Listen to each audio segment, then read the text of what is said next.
Alright, welcome to another edition of What the Fuck Happenings Here. Whatever. And such. Yeah, just such a strange, what is here anyway, right? I mean, in terms of a perspective, it's a place in the universe at a certain time in the, whatever, evolution of that ever universe, and, yeah.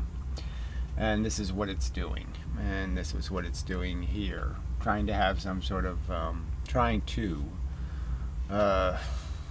say something about harm and the fact that we should be very stingy in how we distribute this harm stuff. We shouldn't waste it.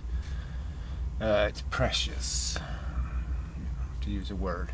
And you should take it seriously. Yes, this should never be wasted. And the fact is that we're wasting it because we're not really doing anything with our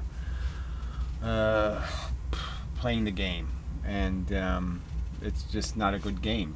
Nothing gets constructive out of it. It's sort of like, you can imagine that aliens would have competitions, you know, playing three-dimensional chess or doing something to kind of test intelligence or push intelligence in some way. That intelligence would have something to do with their way of demonstrating a mastery of the game, of playing the universe. That intelligence would have a huge, it would be making a huge component to any kind of understanding of being a master of the universe, would be a master of knowledge of how it works. You know, that kind of thing. And if we showed up with our Olympics, you know, where look we jumped high, and we threw things far, and run fast, you know, we would look like such morons. Like, oh yeah, this is the Olympics we watch, you know. Yeah, we're pathetic in a sense, already.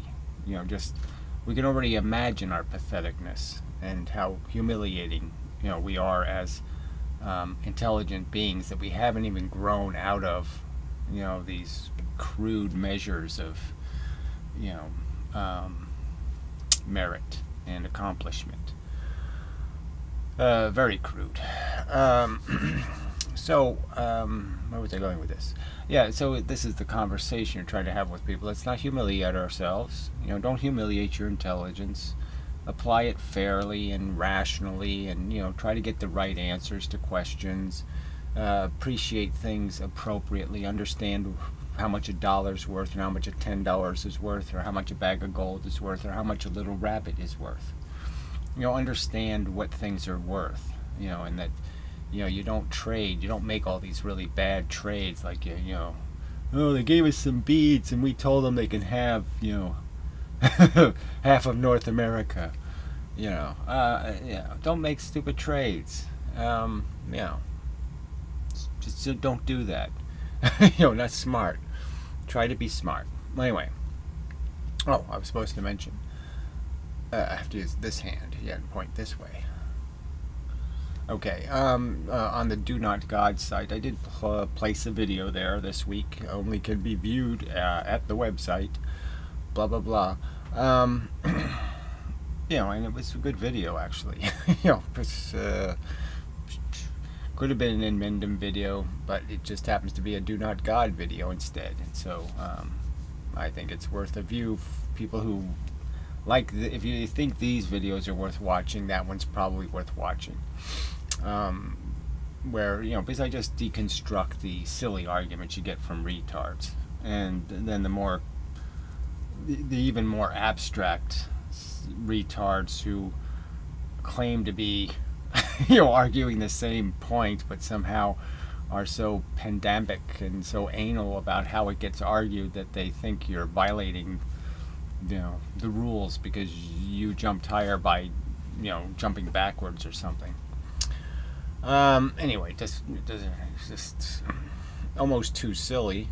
But anyway, so this video I'm going to make in pieces, so it's actually not the right day, you know, when I'm making this part of the video.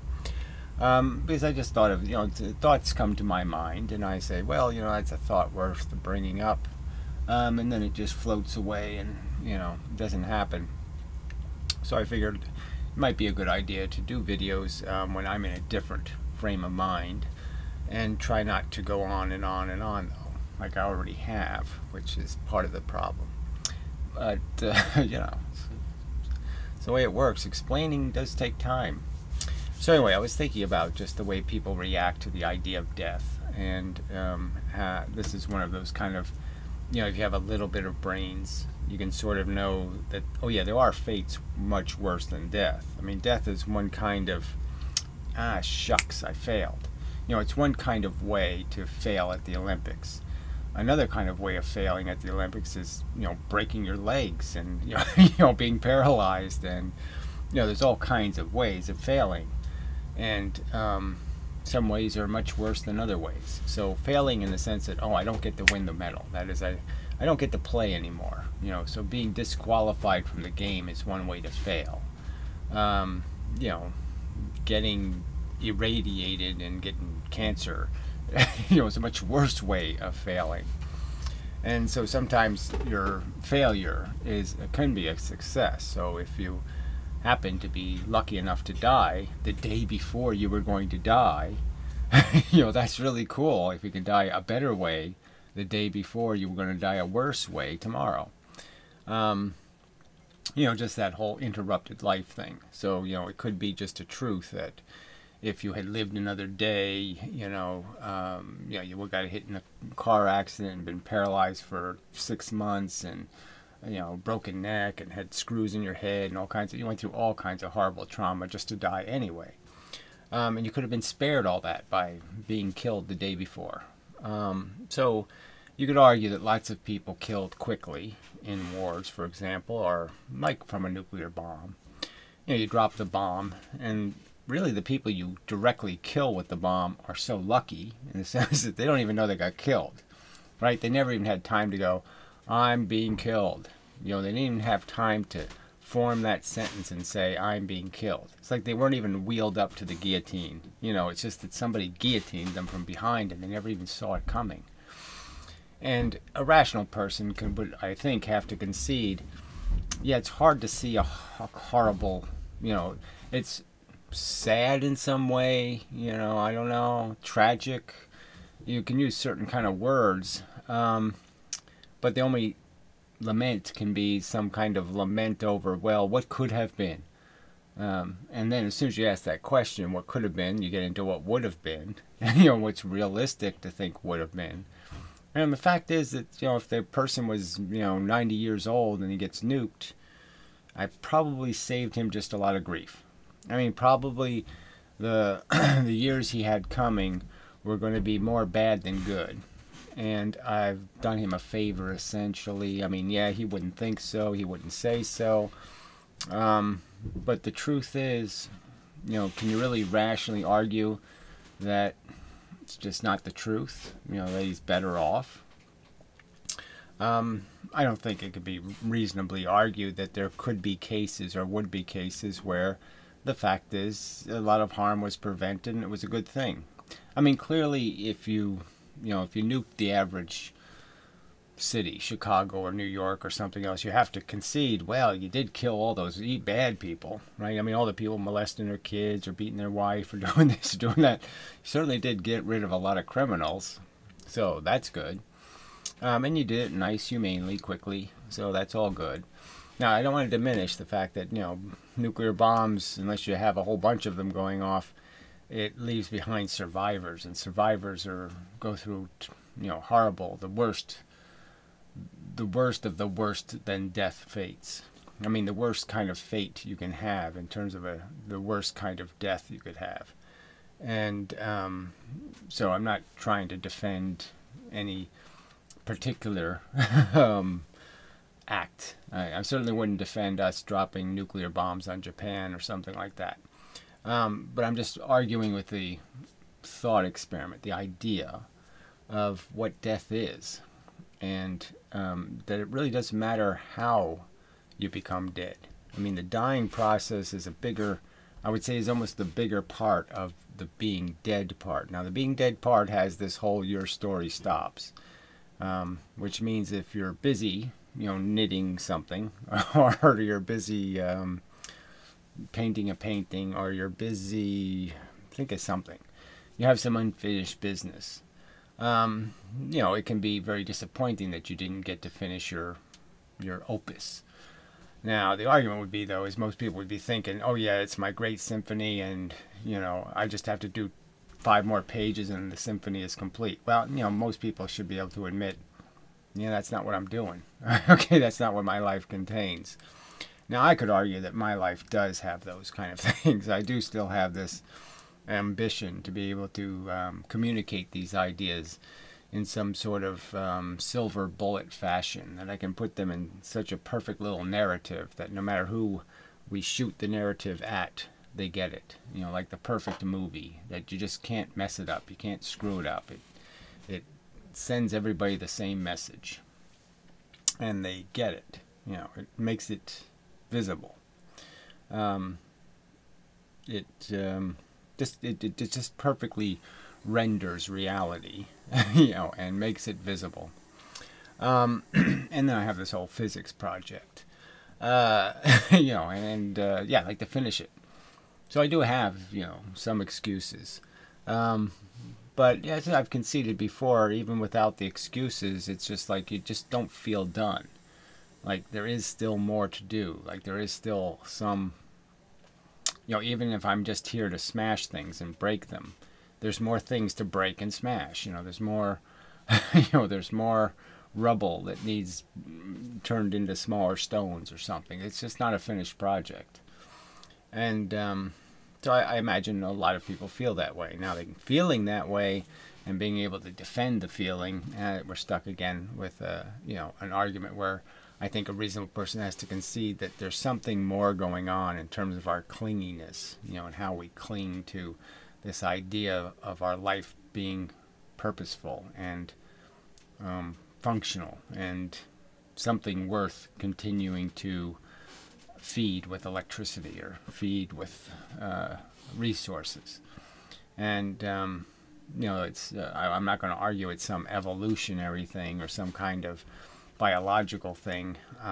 I think it's just a byproduct of the fact of our aversion to every aspect that is negative, that all the hurtful and harmful feelings can easily be associated with death. So the idea of death ends up being an association with destruction and crushing and bleeding and pus and rot and infestation and all kinds of horrible things. And so our brain just thinks of it as something to be avoided. We don't intuitively have a sense that we're being freed or released. We have a sense that we're going to be harmed by death, that death will hurt us in some way, that it's a diminishment of us. And again, that can just come from the fact that you just feel like you have unresolved issues, that you haven't completed your project here, you haven't done all that you're, you know, figuring on doing, all you can imagine doing, and so you have more to do.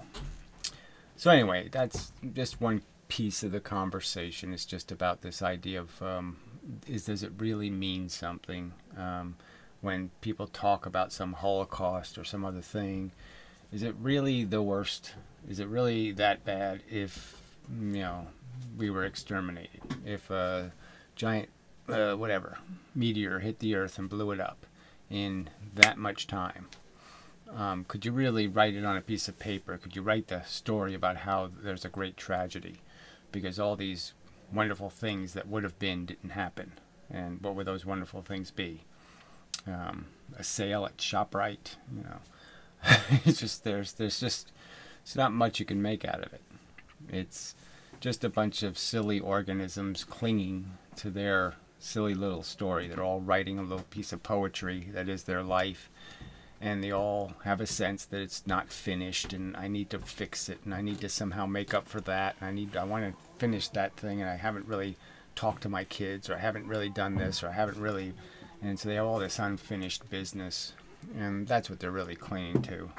They're not clinging to some reasoned understanding of why the mission must go to Mars. They just have some notion that, yeah, we should go to Mars. You know, they don't have reasoning that explains why they must. You know, it's just some notion of, that's what we do, we go to Mars. That's what everybody does who, you know, gets the technology. They have to use it, you know. Something like that anyway. You know, if you buy it, you have to use it. You know, even if, yeah, I really don't like it, I don't need it. You know, I really don't want one. Yeah, so I guess that's enough for this shot. And we'll see where we go next. Probably some more of this, because I really didn't finish it, did I? Yeah. See, now, so I did a piece of it, you know, 15 minutes of time spent, and I really didn't finish it. Didn't get, you know, it wasn't the perfect combination of words to express the point that, you know, we're not appreciating the thing that's very important, which is the suffering that's getting wasted, and we're overvaluing some notion of accomplishment, you know, some perception that we really do have something to finish when, we probably don't. All right. Yeah, that's probably enough. Yeah, I'll call it that for now. So, till instantaneously for you. I don't know if it won't be instantaneous, but it'll be almost seamlessly. I shall be back, and you won't have to wait very long. But for me, it'll be some portion of time will go by. Some events will take place. Blah, blah, blah, blah. But you don't have to sit through all that crap. Yeah, you can just see, it's almost as if all of that time will just be dead. You know, and nobody's really going to miss it. I'm probably not going to miss it. You're not going to miss it. We both could have edited it out of our lives, and it would have been just fine. We wouldn't have missed it. That's almost another subject, is how much you could edit out of life, and then you break it into this 1 hour movie. You know, and you could really do it, right? I mean, a lot of stories you can tell in an hour or two. Pretty rich stories. But you take out all the stuff where I have to go to the bathroom. You know, you take out all the stuff. You know, you take out how long it really takes to walk a mile. You know, you just turn into a couple of 2 minutes. You know, most of our lives are just tedious bullshit. And, you know, the stuff that really means something isn't very much. And it doesn't last very long. You could just put it in a little tiny, you know, container. And that's part of, you know, the story of just understanding that, is it really worth it for that little bit you really would keep? You know, the unedited, the edited version. Come on. Probably not. It'll all seem quite trivial when you get to the end of the road. You will realize how little you bought and how much you paid for it. Well, that's a good statement. I just stop right there. Yeah, that's a good quotable. So, okay, that'll be a good one to end on. All right, so till shortly. All right, I'm back. Uncertain what direction to go. How do you transition subjects from a subject, trying to point out that basically humans, generally speaking, don't really value things in any kind of principled or rational way. That you know, they really think it matters how many people were killed. Doesn't matter how many were paralyzed. Doesn't matter how many were ruined for the rest of their life. All of that stuff. You get statistics on, like, you know, how many people are killed in traffic accidents. The statistic I've never hear is how many people were tragically and horribly ruined in a car accident. Their life was never again the same, and all of that stuff. No, you don't get those statistics, you know, because they focus so much on this idea of a life being stolen. You know, even if it's 97 years old, it's counted as an important statistic. The 97-year-old died tragically 6 months before he was going to die anyway, horribly. You know, even though he died quickly, right?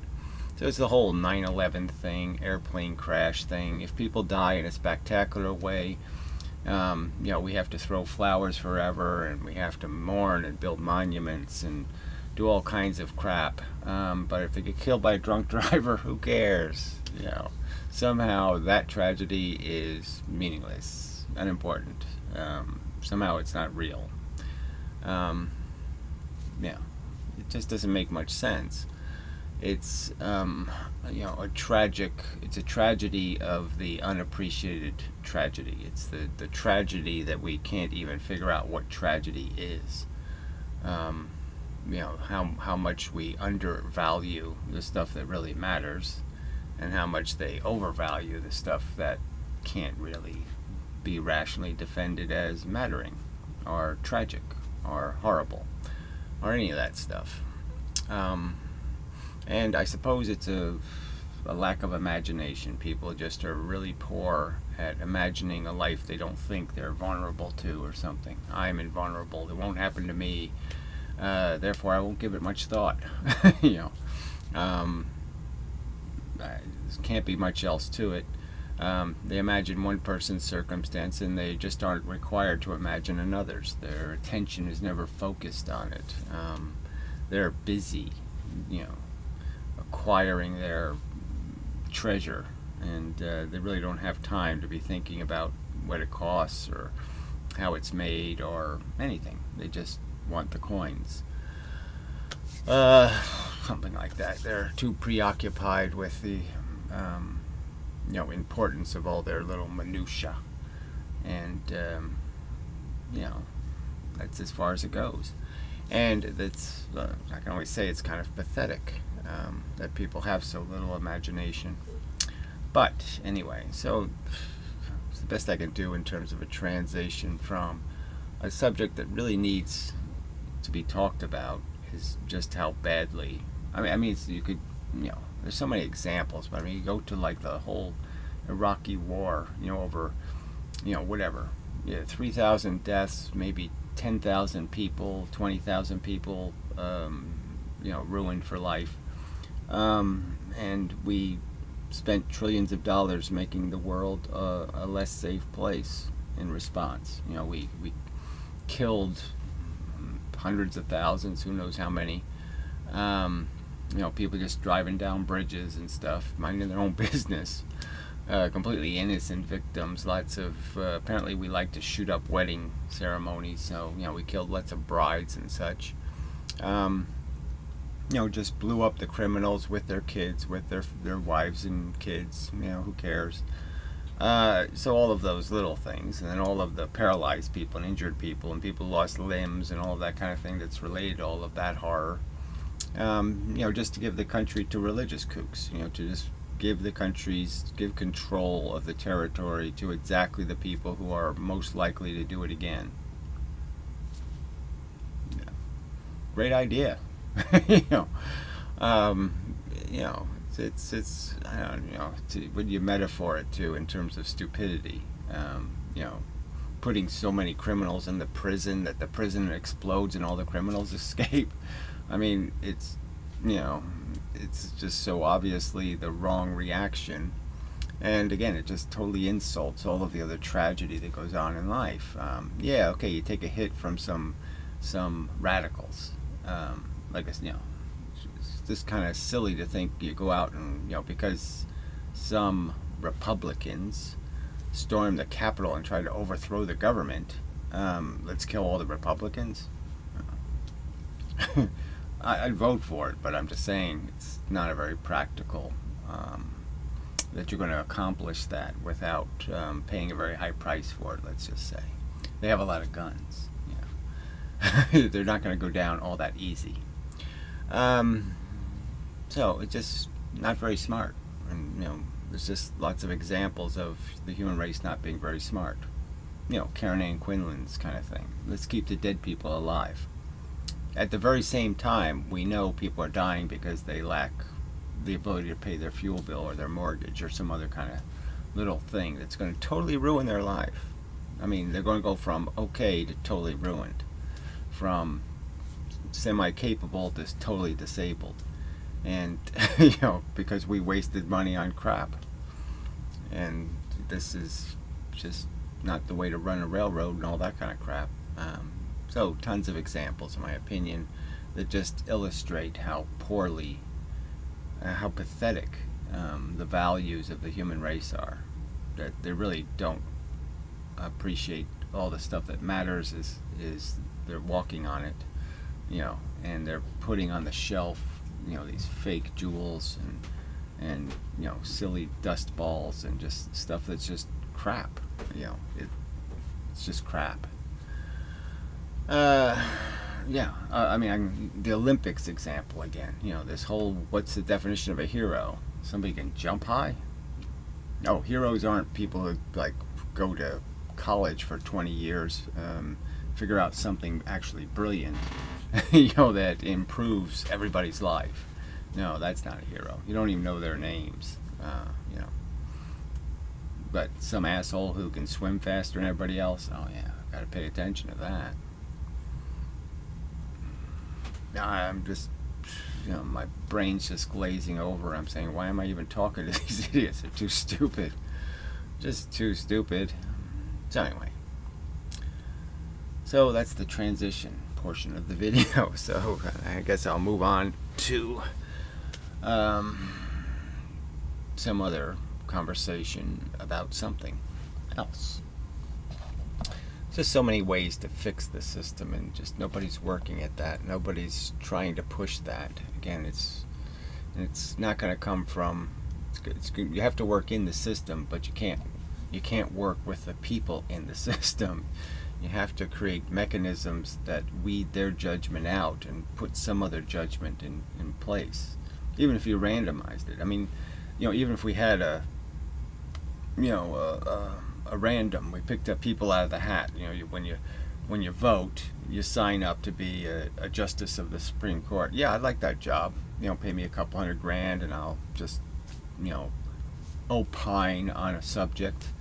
Like, even if we allowed some of this randomness in, at least it would be a foil. It'd be some kind of mechanism against the Borg, that is this compromise politics, and it would force the system to be exposed for the idiocy it defends, in the sense that, yes, you'll get some jerks, but you'll also get some people who will actually fix things.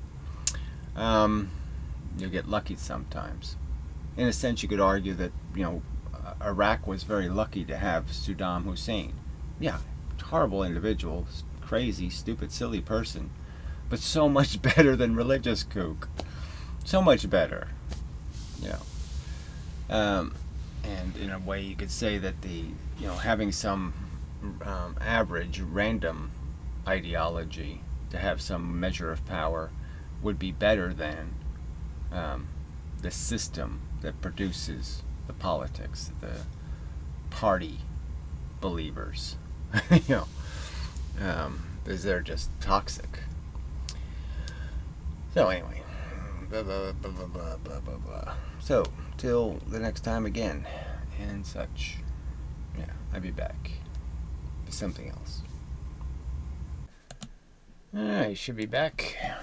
So, I figured maybe I'd just play this little bit of a Puro video. Because it gets to kind of a point that's sort of maybe a lot of people play this game, that we can't know the truth. The truth is too elusive. We can't make declarative statements about right and wrong. Only the most egregious of crimes can possibly be labeled, and we can pretend we just don't know better or something. And it's ambiguous. There's all this ambiguity about what's really taking place in the universe, and particularly here on the surface of Earth.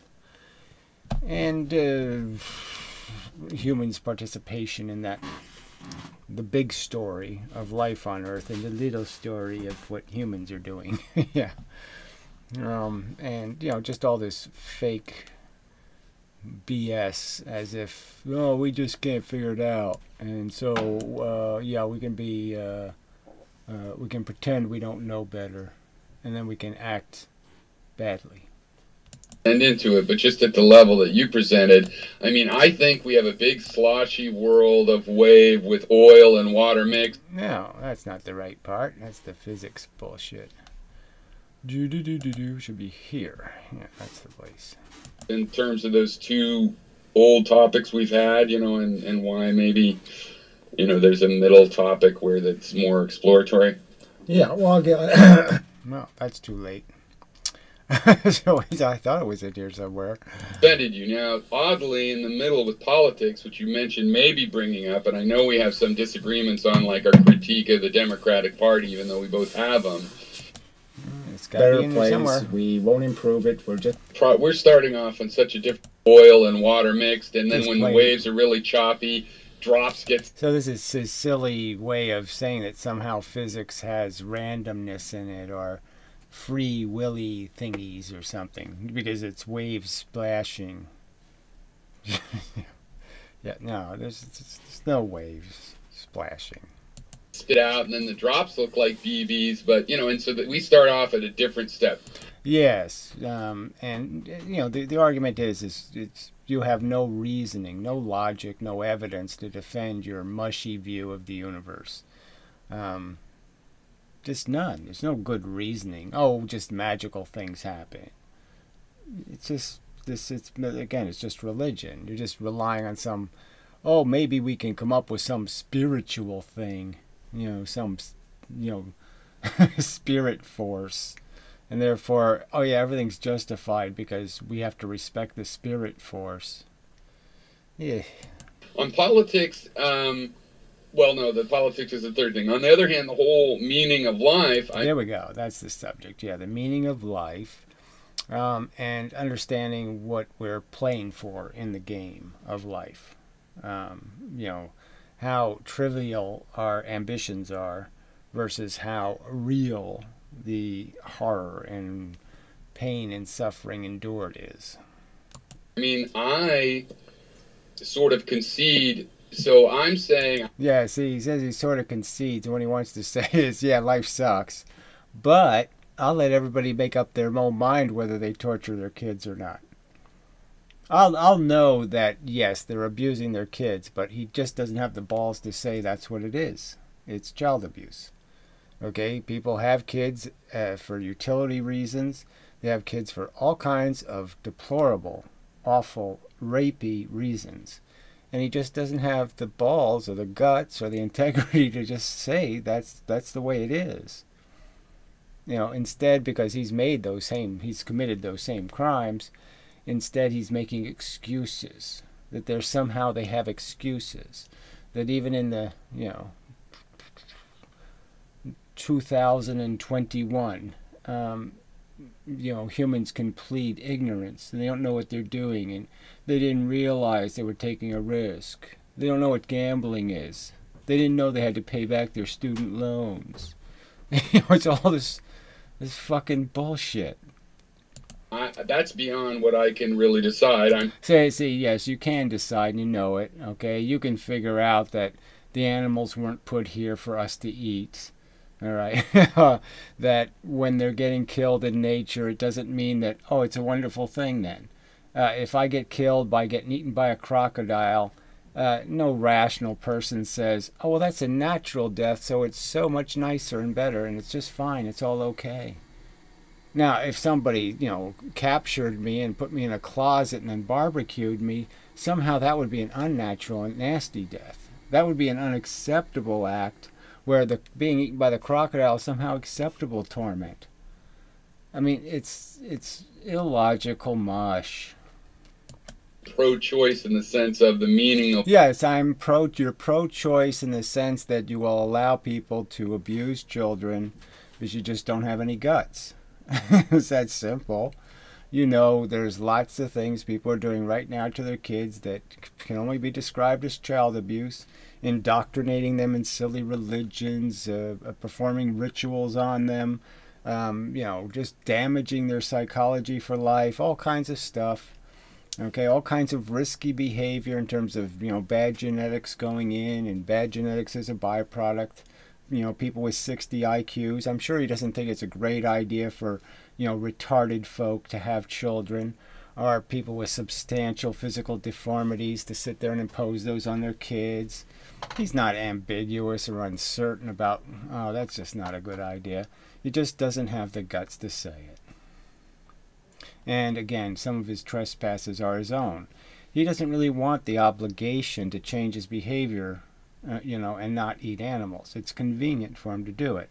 So he comes up with silly rationalizations that where he decides it's okay if the dog doesn't look like a proper dog. That is, if it's just as much a dog, but it's not a proper dog, then I can mistreat it, torture it, and eat it. Pigs, for example. Demonstrated to be highly intelligent, loving, caring, devoted, all of those kinds of things. Who cares? I want to eat one. I mean, the logic sucks. He knows it. And he just doesn't care because this is such a great cop-out. I can just pretend I'm being generous and I'm being open-minded and, blah, blah, blah. That's all bullshit. Because we know he knows better. We know he knows when the story of the greatest intellectuals that have ever existed in the universe ever write down the truth. He knows that truth isn't going to be, oh yeah, the animals were put here for us to eat. He knows that's not going to be the truth. He knows it was never a good plan. Animals eating each other, killing each other, hunting each other down, competing with each other. That would be no better than us getting into some sort of race war like that. Let's eat the other races. Yeah, let's hunt them down and spear them and kill them and brutalize them and maybe rape their women and do all kinds of things like that. He wouldn't say that's a good idea. Well, it's a good plan. Let's build an experiment and do that. He wouldn't be for it. He wouldn't say, oh yeah, that's a good thing for the government to finance. He knows it's bad. He just doesn't have the guts to say it. That all the facts indicate we're in a real shithole. We've been born into a fucking catastrophe. And he just doesn't have the integrity to say it. Because he knows it's the damn truth. Of life is a personal decision. That doesn't mean that the people that make the personal decision that it's futile are wrong. Yeah, it doesn't matter whether you think somebody's wrong. You have no guts. You have no integrity. You're basically saying it's okay to rape as long as it's not my daughter. You're just talking like a selfish Trumper who just sees the world as what's in it for me. Where's mine? I want to keep my... I have stuff. I have a family. Family's more important than race or country or anything else. Let's all inherit it. That's the way to prove what kind of man you are. Is what kind of badges you inherited from your father. What kind of trophies your father has on the wall. Yeah, that's how you measure the integrity of a man. That's a real good contest. Yeah, that's the contest we all need to fight in, is some family war. How good is your family? We just show family pictures at each other on the battlefield. I mean, it's pathetic. It means I'm abstaining, which also... Oh, it means you're just copping out because you're one of the rapists. And you don't want to take a stand because that'll make you unpopular, I guess. So it's either because your self-interest overwhelms you, your own what's in it for me bullshit, the fact that you are already a convicted criminal, so to speak, and some of the things you have done in your life didn't show much integrity or thought, and you just don't want to admit you were an asshole. You did some underdeveloped thinking. As in the past offended you now. Yeah. Weasels and evaders, and essentially liars. Like I said, he knows better. He knows the book at the end of the universe. There's just no chance it says, yeah, it was a good idea to eat animals. To incarcerate them in horrible conditions and eat them. He knows that's just not defendable. All right, that kind of slavery. And he knows it's not defendable for people to have children on garbage dumps. He knows it's indefendable. He knows it's indefendable for 12-year-old girls to be pretending to be mothers. That they have any of the skills necessary to raise a modern human. He knows they don't have any of those skills. He knows there's no justification for it. He's just making excuses to keep things broken. to do nothing, to say it's wrong, got to stop it, got to prevent it, got to discourage it. You know, I have to punish some people. You know, reward and punishment. I'm sure he knows it's necessary. But again, he doesn't want to seem like the bad guy and have to admit that, yeah, that's what you got to do. You want to change behavior, you got to change the environment in which the behavior happens. In the middle with politics, which you mentioned maybe bringing up, and I know we have some disagreements on like our critique of the Democratic Party. Okay, so we won't get into that because we already did that. Part of that anyway. So yeah, I just thought I'd throw that in just because, you know, he's just basically admitting, you know, that I think he even says the word here though, and it would be nice to get the word glib. Even though we both have them.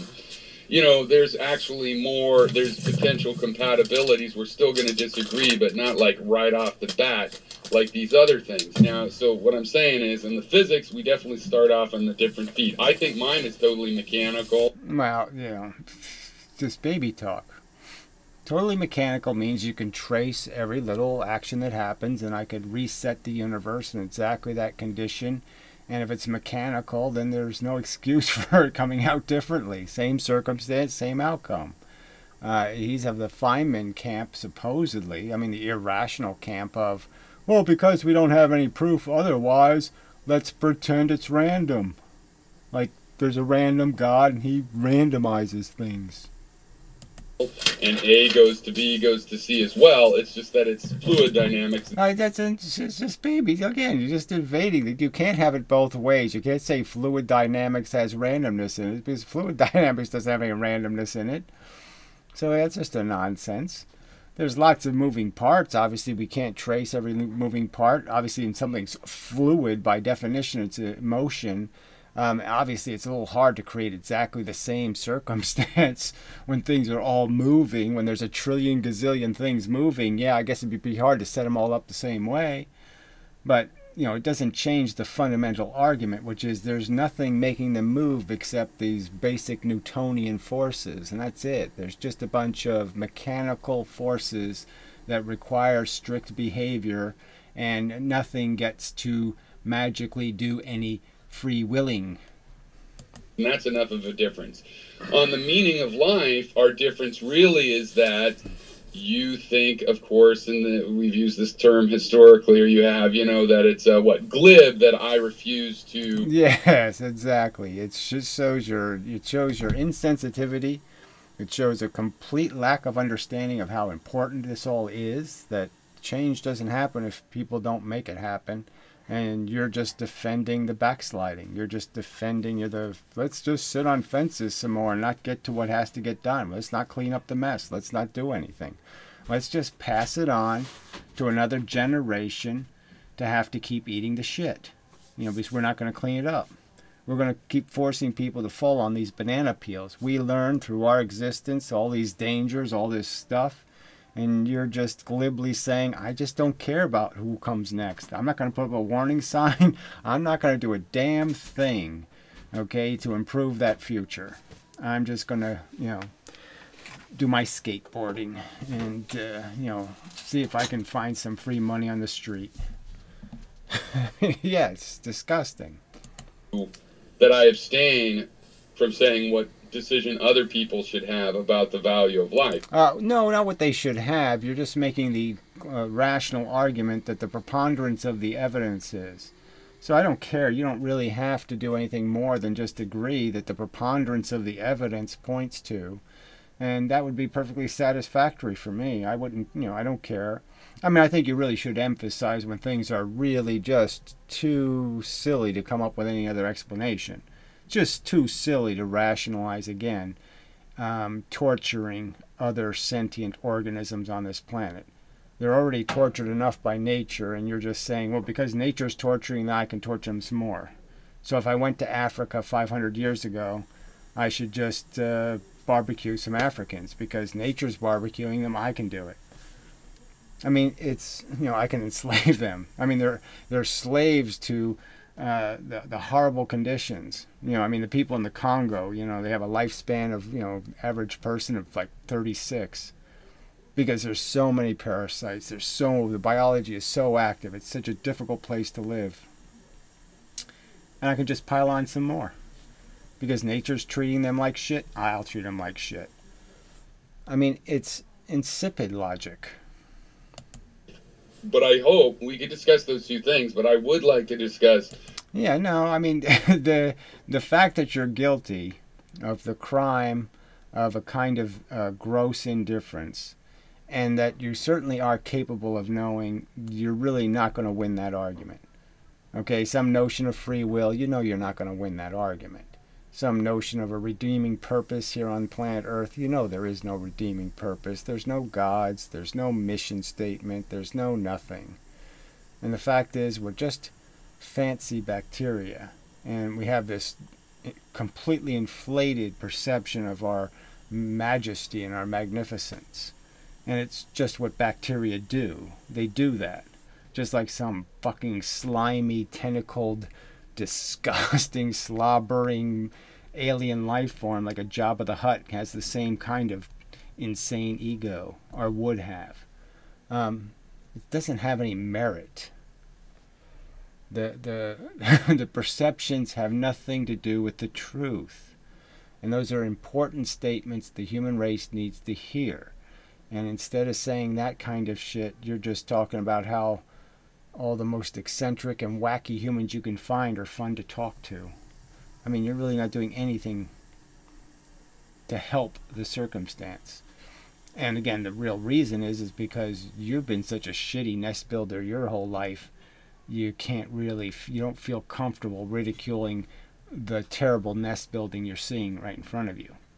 Even though you know there's real consequences to this. These mistakes will have real consequences, and you're just pretending because I can't admit I'm an asshole. I'll let other people be assholes. And that's lame. Sort of this political reality and stuff you were talking about, your critique of... Okay, well, it's the end of that. All right. So, yeah, maybe I'll call that a segment.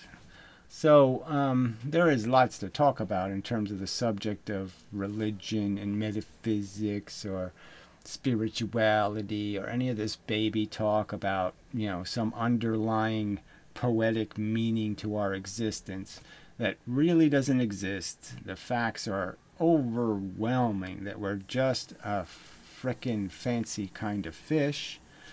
Okay, and that's it. And unfortunately our basic structure is still very fish-like. We're very self-motivated, and then we become very nepotistic, and that's very caustic to any kind of good function. I want to make a video on that on the other channel, the Fairness First channel, because that's besides fixing the democracy, the number one mission has to be to get people to understand that earning is a good thing. And that, false pride, where you didn't earn it, when you're riding on your father's shoulders or whatever, however you want to metaphor it, in a race, against other kids or something. I mean, this cheating thing is disgusting. And these people defending the cheaters, it's disgusting that, 45% of American people think at least, are aggressively defending the idea of let's all cheat for our kids. My kids are better than your kids, so I should cheat for them. They shouldn't have to earn it. They shouldn't have to actually be better than the neighbor kids. They shouldn't have to beat them in a fair fight. I should be able to just shove the money in their pockets and they get to win. That's just crazy. Crazy, like immoral. It's really disgusting ethics. Yeah. So it deserves a whole video, I suppose. But I mean, it's so ingrained in people's heads that this really is. That's what this is. We're in some family competition. Because that's all they want to do. They want to cheat for their kids. Because somehow they think their kids deserve it and have earned it. Not the neighbor kids. It doesn't matter if he's better looking and he's smarter and he's taller and he's prettier and he's this. And it doesn't matter if he wins in all the categories. He should lose. I mean, it's, that's so deplorably stupid. But there's a lot of people that deplorably stupid. And so it goes from family, then it goes to race, and this whole nationalism thing. I mean, I guess the nationalism thing is diminishing because the race thing is becoming so dominant. And that's really dangerous. So, and they're not smart enough to recognize the difference between culture and race. Just another amazing how people can be this dumb. But anyway, yeah, so that's enough. And I'll finish this up tomorrow. The good news is the Do Not God video is on the Inmendham Videos channel now. So you can see it there. I guess it's this video. Yeah. So you can see that on inmendham Videos. Oh, that thing again. So yeah, maybe that's the way it'll be. I'll put it up on the Do Not God channel, then a couple of days later it'll be on the other channel. So it'll help the feeble people who can't do the whole website thing. It's too complicated. But anyway, so having a bad hair day.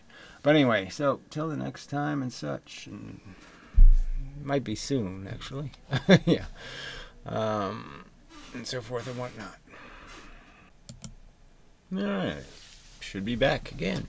Yeah, I guess I don't need that part where I say, I should be back again. But whatever. Humans waste a lot of time just getting through the logistics of function, just a sad fact. So, this is apparently some superhuman dance, blah blah blah, reactions type video, I don't know. Somewhere where he's going to make some counter argument to something. Now, I'm all for people addressing each other's arguments, but of course he can't phrase an argument without a whole bunch of lies and nonsense put into it. And so, there's just, who would have any interest in sitting there and having to retell the story the right way? Somebody says something and you say, yeah, well, every single premise, every working bit of it is a mischaracterization of the reality, so what is there to discuss but how big a liar you are, something like that. So anyways, it says Inmendham is an unthinking moron. Fine. Let's see if he can prove that somehow. Articulate it in some sort of reasoning that makes it so apparent. Nobody could miss it. So it's 2 hours and 48 minutes. Yeah. So that's a big hunk of somebody's time, and it's really got to be worth it. I could spare things I got to do with 3 hours, I think. So I'll just jump through this and see if I get lucky and hit a part where he's, whoa, man, all right, really got me there. I don't know what all these little breaks are. Live. Those better not be commercials. Waiting for the preview to show up. All right, so we'll jump ahead. It's already failed. I mean, the first words he uttered about the critique at 15 minutes after he played the victim role for 15 minutes. See, I don't have any need for this. I'm playing the victim advocate role.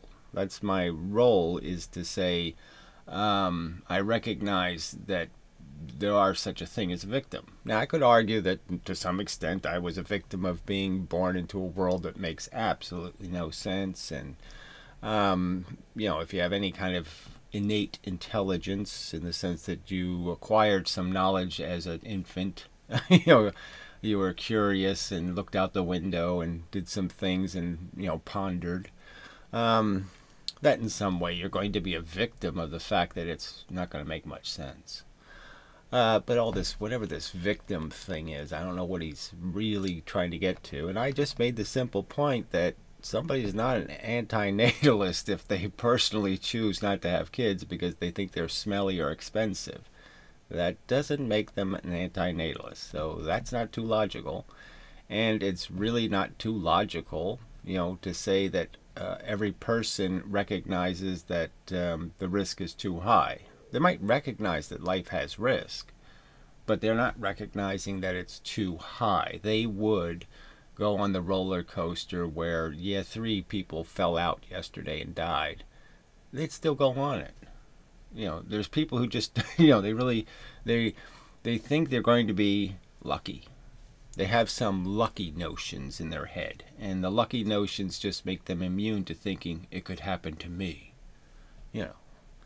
And so you have to deal with those arguments. And so this chart is superficial and trivial. And I think that's a valid argument. It's superficial and trivial. Try to get a bunch of people on his side. And, you know, that's like an amazing tactic in today's world, right? Because I'm trying to get a whole bunch of people on my side. So I'm not the one who has the funny icons. You know, I don't sit there and create icons, you know, and buffoon people in the icons with, you know, graphics and stuff. I'm not doing any of that. It seems like if somebody was trying, they would have a different approach than mine. Yes. I'm just trying to make arguments that may persuade people not to be assholes. I'm trying to persuade people not to be assholes, not to vote for assholes, not to participate in assholery, just to get off the ass, you know, and try to do something a little more pleasant. It's an amazing tactic for all the morons. Okay, well, whatever. The production, okay, of offspring, right? Reproduction, semicolon, reproduction. So this is so I'd make another argument that this isn't the most valuable thing to be doing on the internet, is sitting there and creating explicit definitions based on what the internet says a word means. Clearly the internet doesn't necessarily, like Wikipedia, describe reality. So we know words are used and that they change with time and all of that stuff. But I mean, to define procreation, what's the purpose in it? We all know the idea. It's having kids, okay? Having offspring. This is there. We're done with that word. Oh, Jesus, I don't know. Green. Oh, it's so profoundly silly. You know, he just, look at this clown. I'm gonna have a critique. There you go. So now he's pretending to take a poo or something. Oh, yeah, that's great. You really got him with that witticism. Yeah. I bet he's just sitting there, you know, just crying in his oatmeal. Oh, he's defining procreation again. That's not going to be exciting enough. So let's go to this piece here. The world reproduce them. They happen under one condition, one appearance. Now, so let's go through. Oh dear. Because there's only one way that person comes through, right? Like one appearance, one. So whatever that argument is, if that's an argument against the idea that, you know, as an understanding, as a piece of knowledge, you could understand that, you know, although we see huge differences between us, you could argue that animals that look very much alike can tell the difference between each other because they're looking for something different.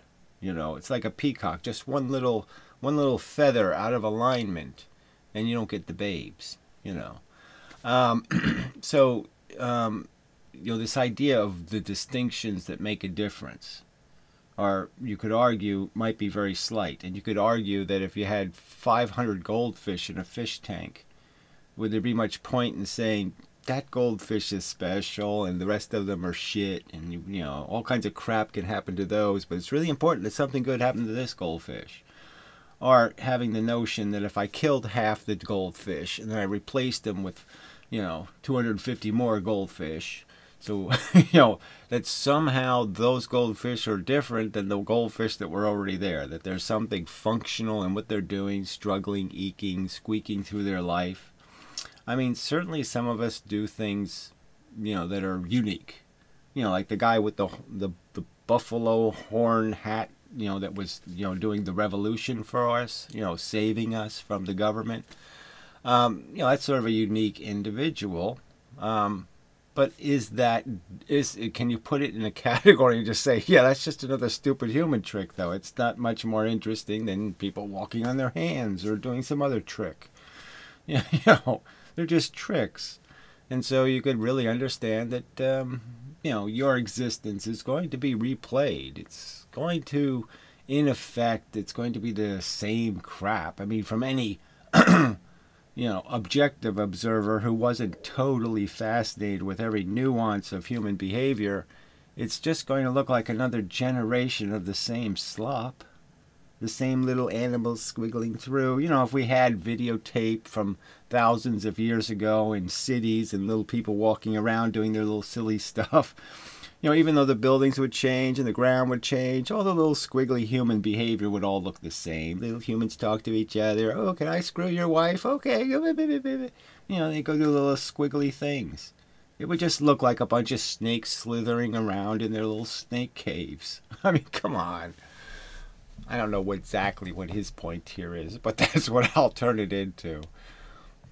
Condition. I mean, you know, I'm just saying, I mean, this would be not very high on my list of, oh man, the greatest videos are when people open a dictionary and show it to you. Yeah. Love those. Not. This is, like, what he's doing now is just misleading people like crazy. See, we have an example. Yeah.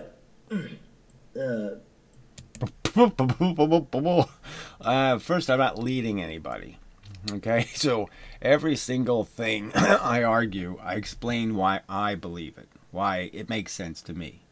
So I'm not really leading anybody. I'm not telling anybody, you know, come on this, you know, do as I do, or you know, there's just no, there's nothing about it that has any function where somebody gets to be the leader. I mean, once everybody knows how to make the cake, anybody can bake it. I mean, nobody owns the patent.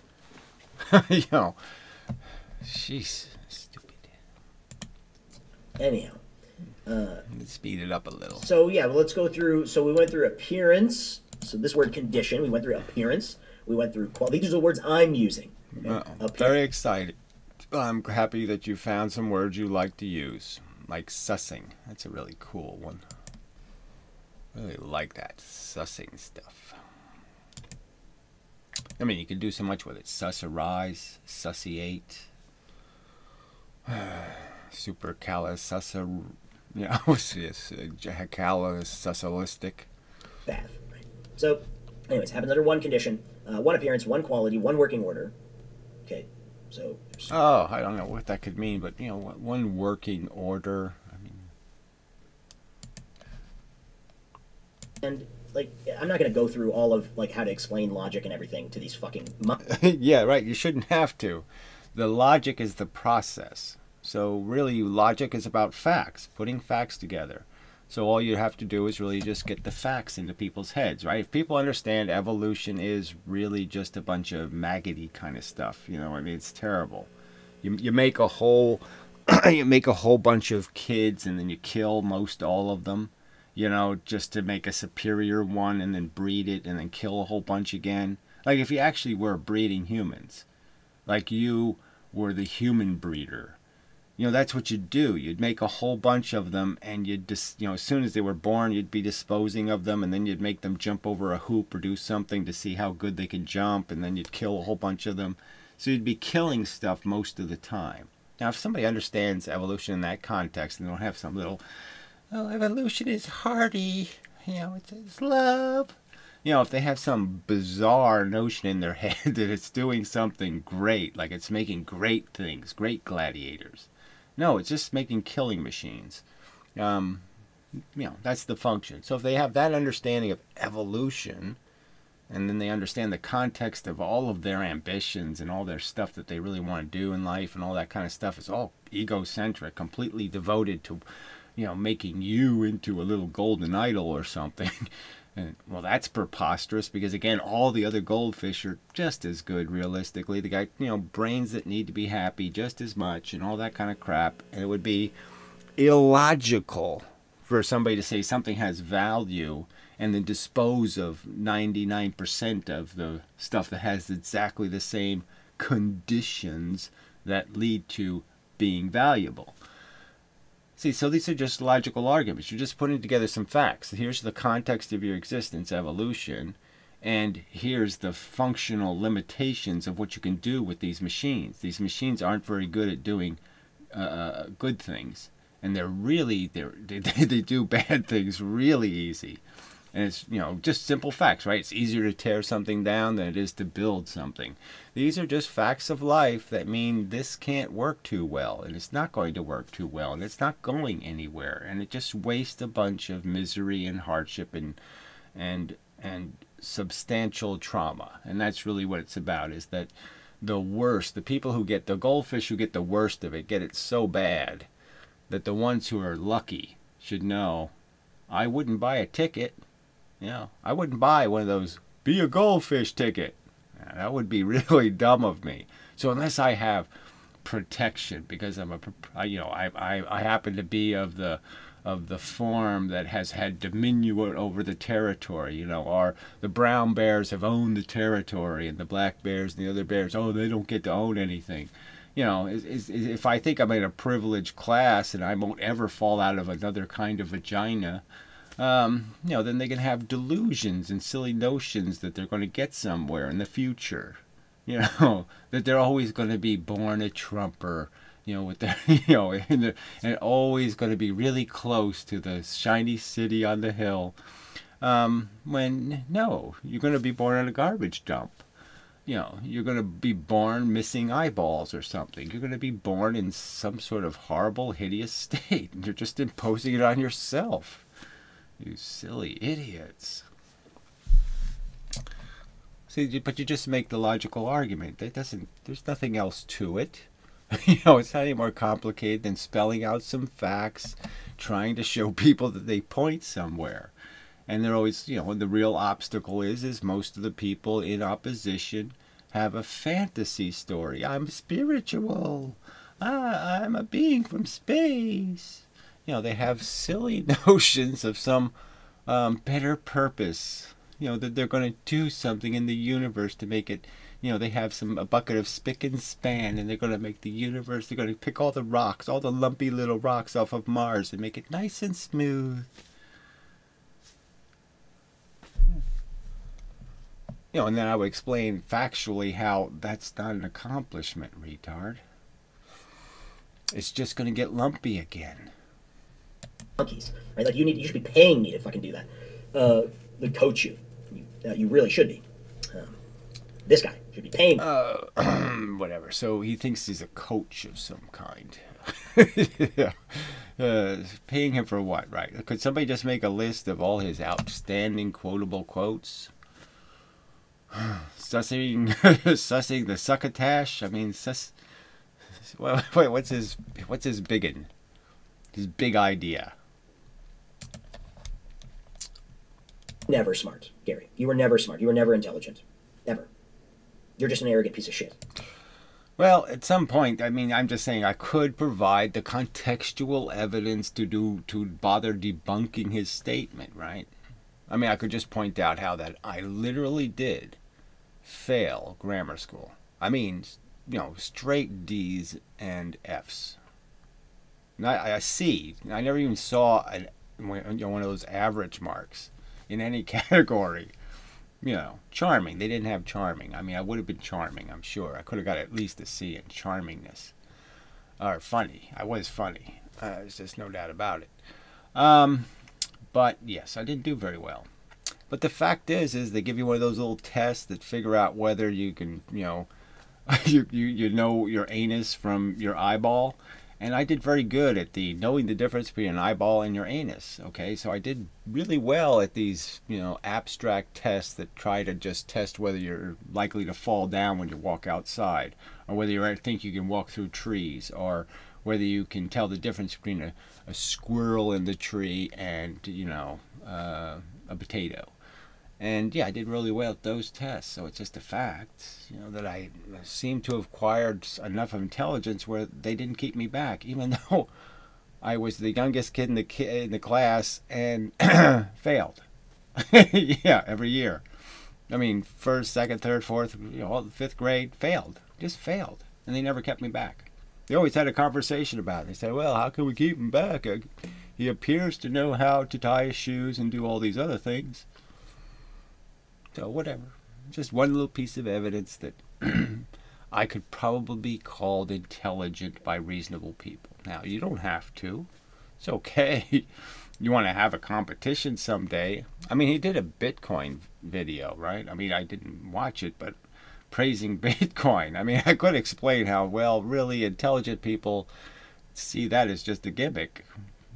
It'll never make more money for people. They'll always lose more than they'll win, because for you to win, the value of the money has to keep going up. That means you have to keep paying more and more for a dollar.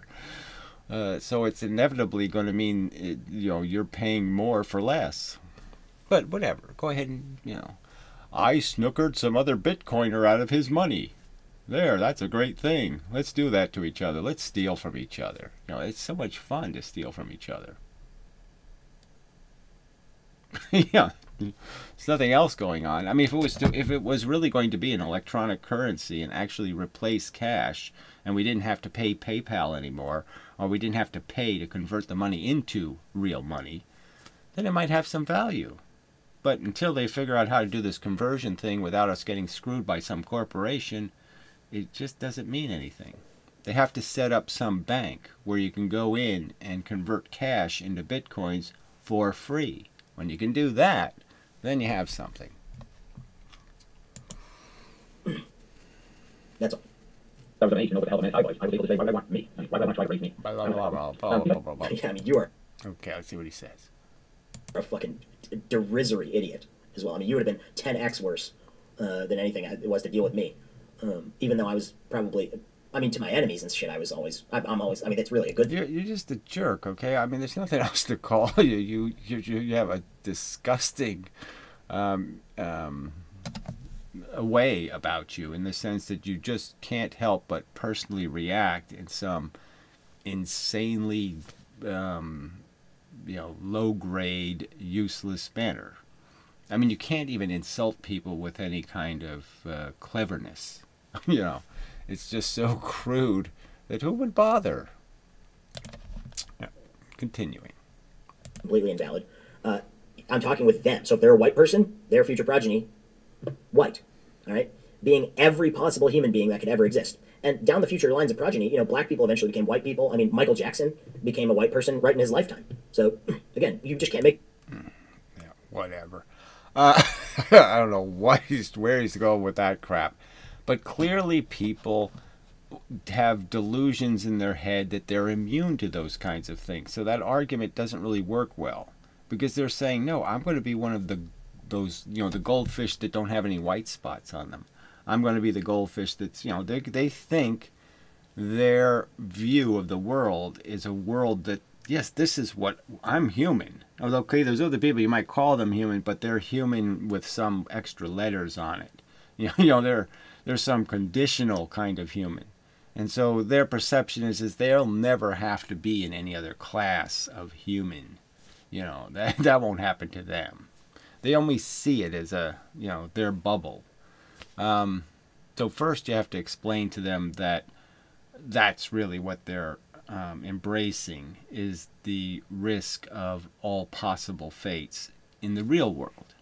Because they really don't think of it as being, oh, so you mean most of the planet is, Asian, or, I don't know the exact, who's got the most people, but obviously India and, the Asians do probably have the most humans on Earth. I mean, if you were to say what branch, is the most populous on Earth, that would probably have to be it. I don't imagine. Can't say for sure. I mean, it depends on how big you make Asia, right? If it goes all the way into the Middle East, But anyway, continuing. An accurate critique in inmendham. Like at all. Like you're an idiot. You can't make an accurate syntactic critique. You don't. Yes, no, I can't. That's right. I couldn't give a fuck. Oh, sorry. I couldn't care. I mean, I just couldn't care less about syntactic critiques. Don't make an accurate critique of my flowchart. Whatever. I made an accurate critique that it's just absolutely silly to say that you've completed an argument by asking somebody, do you want to have kids? And if they say no, it means they're an antinatalist. It's just too silly. I mean, it's like saying, do you believe in a balanced budget? Therefore, you're a Republican. You know, I don't know. It's just too stupid. Moron. Right? Are you okay with your future progeny being X? It doesn't say a little kid comes broken. It doesn't say that. It just says possible human being that could ever exist. No. So what does that mean to you? To me, that means that, yes, you're including all of the fates. The alcoholics, to this, to that, all the possible varieties of human tragedy. Were you trying to say something else? Okay, sorry. I didn't understand. Huh. What an asshole. Well, they reproduce that are white people with black people. Oh, he's doing this white-black thing. I just don't think that's a big part of the story, but whatever. I mean, it certainly is for some people. Unreasonable. Like if an idiot says that they are okay with the practice of procreation to the first question, and then they say to the second question, which is strongly analogous to the first question, because progeny is offspring, procreation, offspring as well, and the subject is the same as the variable, the progeny is the same as the variable, something you didn't understand either. I mean, I'm talking to an idiot here. So, you know, it's... So he thinks this is the winning way. This is how to talk to the human race. I don't think so. They're never going to understand probably the vast majority of this shit. I mean, it's possible. I don't know. Like I said, I'd take a script hand and walk him through the whole fucking thing. If it doesn't break off, if his script lord hand doesn't break off, I'd try to like walk him through the whole thing. Yeah, impressive. If you answer like yes, then yes, you end up in, and then you answer yes, yes, and then yes again to like, are you okay with them being child rapists? Like if the natalist says yes, they're okay with their future progeny being a child rapist, then they're not in contradiction. That's not illogical. It's just unreasonable. Well, you didn't say it's just unreasonable. That's not what you said. You said contradiction and absurd. Because they said that's an acceptable risk. Oh, I have a 1 in a million chance. So there's a banana split on the table, and somebody tells me, well, there's a 1 in a million chance if you eat that, you will die. Well, there's lots of people would say, what the 1 in a million? I don't win lotteries, especially 1 in a million lotteries. Oh, I ain't gonna win that lottery. I mean, the fact is every time people sit down and eat their dinner, they have these kind of odds. You know, that their food is tainted. You know, it's just a practical fact. And they just say, fuck it, who cares? So they know that you can spell out some sort of risk. Are you okay with your, kid being born with 15 heads or something? And they'll say yes because they don't think it's going to happen. See, they still think it doesn't happen to a real person, because it's so rare and so unusual that it's not worth their consideration. Look up the word pragmatic. People do this life thing kind of sloppily and by some pragmatic rules where they just cut all those corners. So first you have to explain you can't cut the corner. You have to really accept the fact that it's your fault and you did it to this victim. That you actually will, in your future life, be a drunk driver and kill some, or put some little girl in a wheelchair. That's what that's actually going to happen. Your prodigy is going to do that to the world. Are you still proud? You have to do something more to make it understood that these are real risks. Well, deliberate. Well, it gives you the option of answering yes, you fucking idiot. It gives you the option of answering yes or no. What the fuck is wrong with you? And they end with a conclusion. If you say yes, it means you're an antinatalist. And if you say no, then you have to explain yourself. So I understand. Well, anyway, no point. See, there's just no point in him pretending. Oh, I don't know how a flowchart works. Yeah, I do. Every single thing that he said was crystal clear, and it was not obvious. And with the syntax, the exact things that he said, written in the transcript, right before your eyes. It's not enough to just say it, you know. It's not enough to just say it. I have to teach you how to think. You know, I have to teach you how to reason. I have to Oh, yeah. So you're just such a horrid example of reasonableness. You're a really good example of psychosis. So look up that word. Eesh. teach you how to do logic. I deserve to be getting fucking paid for this. You have this word unfair, and you say I'm full of like resentment or something like that. This is so unbelievably fucking unfair. You have no fucking idea. You know, I mean, I am working on this. I've worked on this 10,000 times harder than anything you're even capable of doing. Well, it doesn't look it, okay? So it's pretty poor construction of reasoning and logic. It's pretty unpersuasive. It's pretty, not easy for somebody to just follow along. I'd say, so I'm just saying that your storytelling sucks. Now, you can have the opposite opinion, but I'm saying I think it'll be tested over time that you're not going to win anybody over with that crap. The best definition of evolution, and if you disagree, show me a different definition that's better. Okay? All right, let's see what it says. Evolution is... This is the is-if thing. I don't even know what that word is. I can't read it again. Reproduce, then evolve byproducts, intelligence, blah, blah. Yeah, you evolve tools. So he has all these byproducts just in parentheses. And he says that's the best definition of evolution. Huh? Yeah, no, sorry. It's a little underdone, I think. I mean, obviously, I'm arguing that evolution is a bigger story than just whatever, 10 words. You have to give somebody the context that, oh, it's really a slow process. And it doesn't do any of this stuff perfectly. No efficiency at all. It goes up, like Bitcoin, it goes up and down and up and down and up and down. And it goes all over the place. So it doesn't get to any ends in any clean, efficient, straight lines. No, it creates a lot of hideous manifestations that don't work. A lot of branches, thousands of branches, and all those branches just get broken. It's a terribly inefficient process. So there's a lot to the story. If you're going to tell what evolution is, that's a movie, okay? It's not a short story. And you have to show up and be able to do that. You can't just disregard. Purity speak is like so disanalogous with this. I mean, these idiots can't make strong critiques, right? They can't make strong analogies. Purity speak would be something like, oh, I don't even want to know. That's just, it's a lot of really weird and queer stuff that people say, and that's one of them there. Purity speak? I don't know. I don't even want to know what that means. That's a meme I can live without. Like twittering. Yeah, there's no way to guarantee that, right? Because they wouldn't be exact copies of myself. That'd be a huge problem. And, yeah, so I'm under no delusion that can happen. I'm just saying it's a theory, right? It's a nice thought. It's a nice thing to think about. And, yeah, so the evolution is...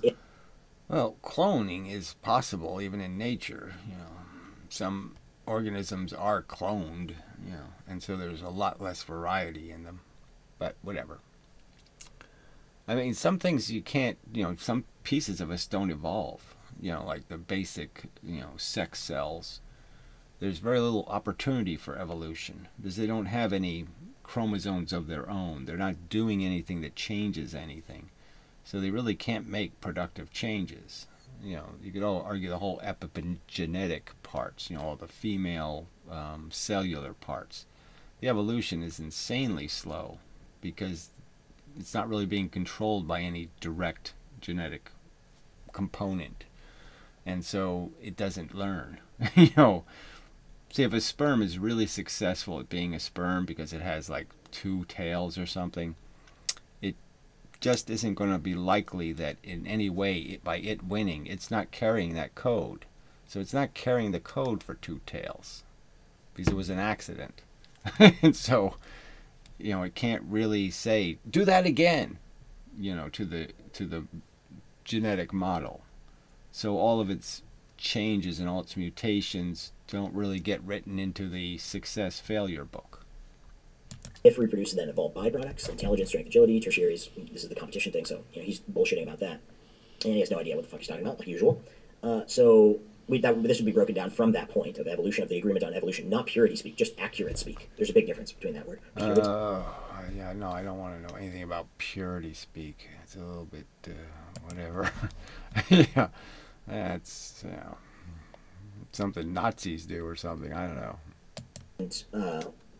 And dislikes had nothing to do with it. If like we elected officials and everything based off of that, it wouldn't be a democracy. So, like that would be just ridiculous. That's not how it's supposed to work. But that's, again, these idiots. I was listening to their stupid talking about politics and everything. They have no clue. I'm just so thankful that idiots like this didn't make the Constitution, and they just ended up like coming over here, and we still follow the fucking Constitution. Because like, if these monkeys, oh, whatever. So he thinks he knows more about political science.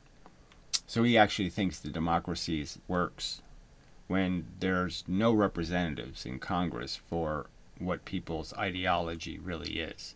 They just keep having the same geographic majority wins each election. So the same compromise candidates win.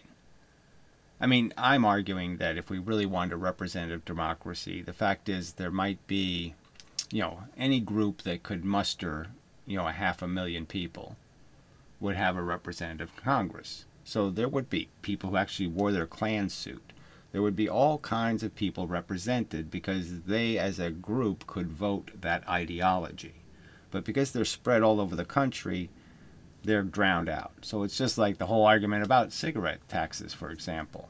So instead of taxing things that are really killing a lot of people, like fat and sugar, they end up taxing nicotine, then something that it's really their own business, right? There's lots of things like alcohol that are killing innocent people, people who never, you know, who don't drink. So the alcoholics are killing other people, not themselves. And huge difference. But because the majority believes in that, there'll never be a voice in the Congress that's actually a representative of the millions of people who smoke. So the millions of people who smoke never had a congressman. They had, yes, there were some tobacco states that had representatives that might defend cigarettes, but they were doing it for the tobacco companies, not for the smokers. You know, huge difference. But I'm just saying, see, you know, even an understanding of what a representative democracy is. So, you know, he's saying he thinks that what we have now is a democracy of some kind in the sense that it's really representative, when clearly it doesn't represent anything. It represents the majority. It doesn't represent any of the minorities. They can't have a congressman because they're spread out all over the whole country. How can you have a congressman if your constituents are spread out over the entire country? You can't. And that's a huge fail for our democracy. But anyway, I mean, it's just so, I mean, this is, you know, okay, it's fine. People can, if he wishes to do this pride game and claim he has the territory and he's won the argument and he has the superior arguments, you know, there's no law against it, but he certainly hasn't proven it. You know, he certainly hasn't demonstrated it.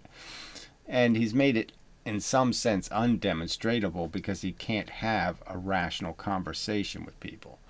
So, you know, there's just, you know, unless he, I mean, here, instead of debating specific points and maybe taking an hour to debate a specific point, he's just spread out a whole bunch of jibber-jabber over a 3-hour video.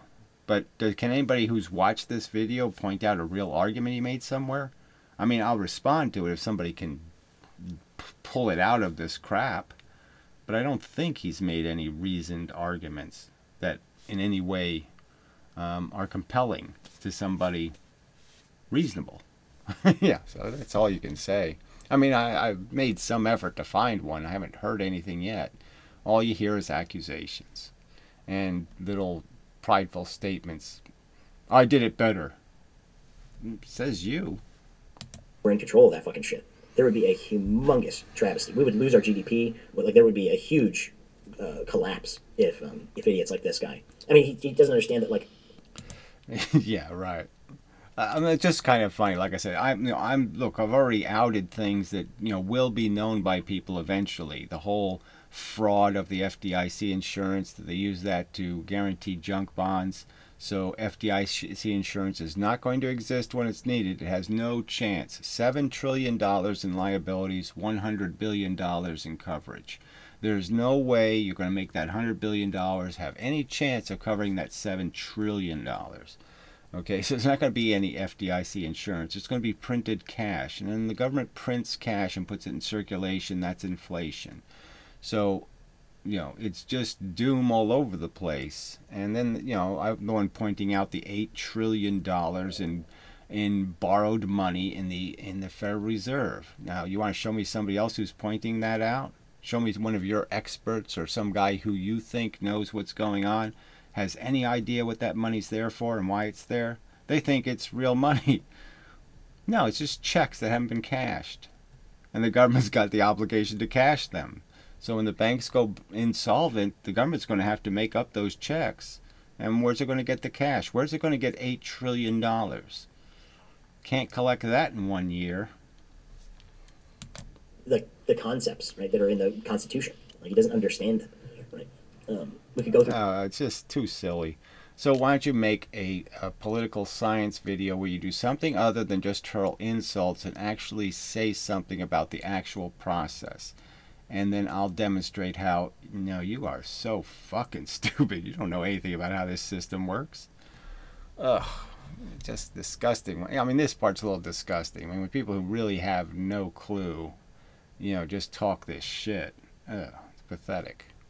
Through that too. Like, I can organize down how this idiot doesn't understand that shit either, and he hasn't for like years, and he contradicts it all the time. And he says he. Well, why don't you prove that? Okay. So he's saying I haven't done it for years. So he's watched the video. So why don't you take one of those videos and dissect it and point out how I was wrong about something? One of those money videos or something else, and point out how I'm missing something important.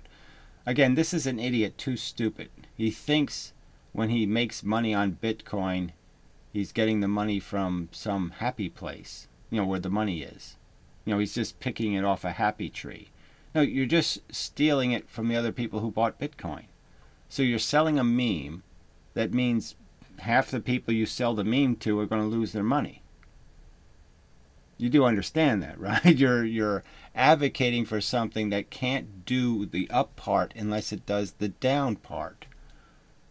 And you're pretending you're not promoting or selling or suggesting to somebody they get involved in something where they will lose their money, and it'll be on your suggestion, because that's all it can do. It doesn't make anything. It doesn't create anything. It doesn't in any way replace anything with something hugely more efficient. No, it's not. Like I said, until you create the bank, you know, where you can actually make the exchanges, it's utterly useless, superfluous crap. Fact. Doesn't want to. He says other people shouldn't be listened to and shit. Like, what the fuck? And then his channel, like, the hate speech shit comes about. You know, he tries to like cancel me basically. He said, "Don't watch Superhuman Dance." Well, yeah, because I'm making the point that you clearly have terrible ethics and values.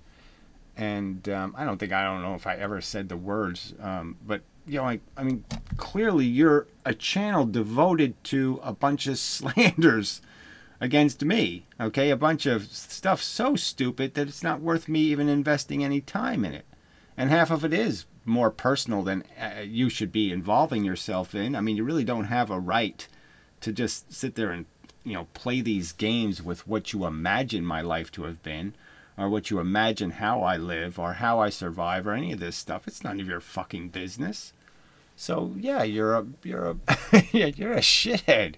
Why should I advocate anybody watch the videos of a lying shithead? And you are those things. To his audience, that's what he said. You know, I'm just saying you should be ashamed of your fucking self. I don't say. I mean, if you want to waste your fucking time watching this dumb ass. So he just advocates against something and then does exactly the same thing. You know, what sense does that make? You know.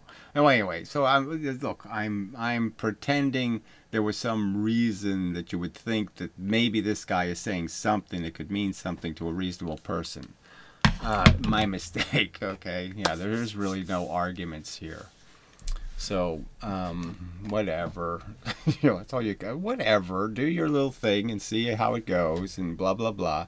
I wish you would just pay attention to the subject and not make it about personality. So I wish you would just make your anti-Ethelist arguments or whatever the hell you're making, and stick to that. But whatever. I don't care one way or the other. So anyway, enough of the video. More than enough, frankly. It's going to be a little longer than anticipated. Too bad. Yeah. Anyway, till the next time and such. There was another subject I want to get to. I wanted to make a reminder for, but it doesn't occur to me at the moment. So till the next time, we'll just say that. And such.